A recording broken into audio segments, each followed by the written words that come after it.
countries have signed the AfTA agreement, 46 have submitted their tariff offers, including 4 customs unions, while 29 tariff offers have been technically verified for trading. 87.7% of tariff lines have been agreed upon under the rules of origin negotiations. He said Phase 2 negotiations on investment, intellectual property rights, competition policy, women and youth in trade and digital trade are also ongoing. Mr. Krapa said Ghana and 7 other countries, including Kenya, Egypt and Cameroon, have agreed to begin actual trading among themselves under the AfTA, and this, he indicated, will be the first since the agreement was signed about 2 years ago. He said the establishment of export trading companies for the continent was timely for the transformation agenda. In other stories, AP Moller Maersk and China International Marine Container Limited today announced the termination of the previously announced transaction whereby CIMC World acquired Maersk Container Industry MCI, a leading manufacturer of refrigerated containers, from Maersk. The parties agreed to terminate the agreement because of significant regulatory challenges preventing the closing of the transaction. The intended divestment was announced on 28 September 2021 and was expected to close in 2022. As a part of the closing process, the transaction was subject to regulatory approvals. Founded by Maersk in 1991, MCI has been a part of the company for more than 30 years. Over the years, it has transformed into a business focusing entirely on manufacturing refrigerated containers. Today, MCI employs 2,300 people in China and Denmark.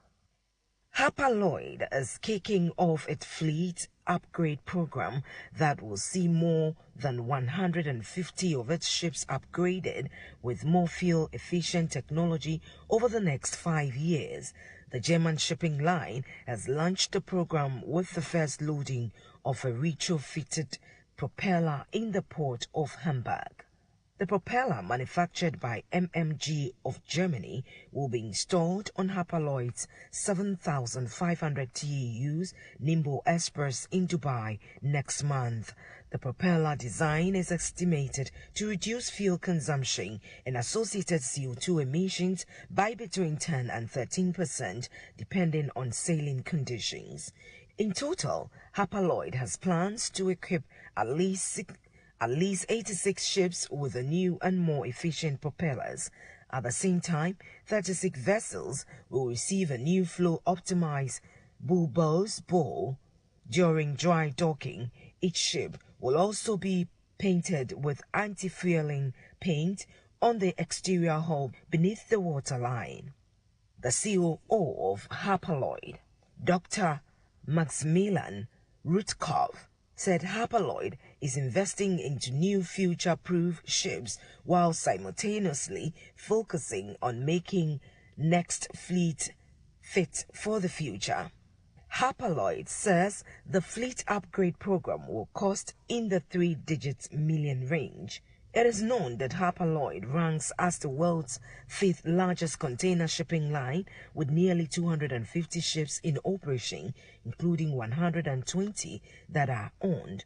The company has on order another 12 LNG-powered ultra-large container ships that are due for delivery in 2023 and 2024 from South Korea's DSME. The ships, which were ordered in 2 barges in 2020 and 2021, will come in at 23,500 TEUs and represent an investment of more than $2 billion.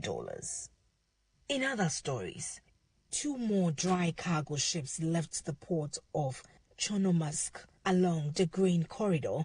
Ocean Lion ship loaded with corn heads for South Korea, while Rami Yasi ship transports sunflower cake to Istanbul.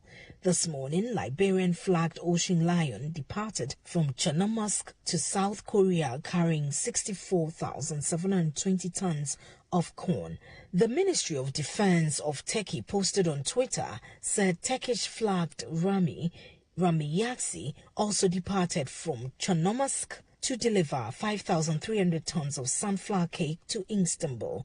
It is also noted that the 4 ships that had anchored at night in Epi area would be inspected in the coming hours. As reported, ships transporting grain from Ukraine via the Black Sea for export are protected by a special buffer zone of 10 nautical miles in Istanbul. At the proposal of the United Nations, Ukraine, Turkey, and UN Secretary-General Antonio Guterres signed the initiative on the safe transportation of grain and food products from the port of Odessa, Chernomorsk, and Pivdny. That'll be all for this morning's edition, and of course this week's edition of Maritime and Port News. My name is Nanesi Boateng, my producer, Kwekwo Boateng. Have a pleasant weekend.